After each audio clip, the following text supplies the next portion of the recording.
قلت هذا من باب التزاحم، يسموه تزاحم الأهم على المهم. الإمام عليه الصلاة والسلام المعصومون 14 حسب الأدلة المتواترة يعلمون بكل شيء، من يقتلهم، متى يقتلون، في أي لحظة وبأي شيء يعلمون.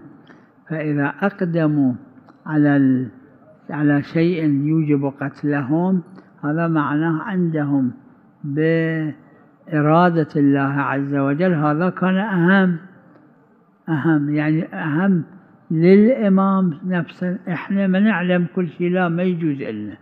أما الإمام المعصوم الذي يعلم كل شيء، هذا من باب أنه شخص الإمام، وتشخيصه هو عين ما أراد الله عز وجل، أن هذا أهم كان.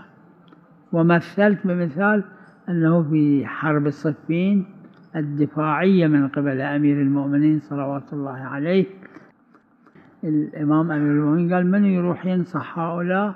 واحد قام قال أنا أروح. الإمام قال يقتلوك، يعني الإمام يعلم هذا من يروح يقتل. هو هم من كلام الإمام علم بأنه يقتل. هذا لا تلقوا بأيديكم إلى التهلكة، لا، لأن هذا صار أهم. وبعدين واحد ثاني راحوا قتلوه، قال من يقوم؟ أتصور 3 مرات 3 أشخاص من أصحاب الإمام عليه الصلاة والسلام راحوا وقتلوا، والإمام أخبرهم بأنه يقتل. ومن راح ما قال له لا تروح، هذا إلقاء النفس في التهلكة. يتبين هذا أهم، يعني إتمام الحجة على أولئك كان أهم من قتل هؤلاء، يعني من تعريض أنفسهم للقتل.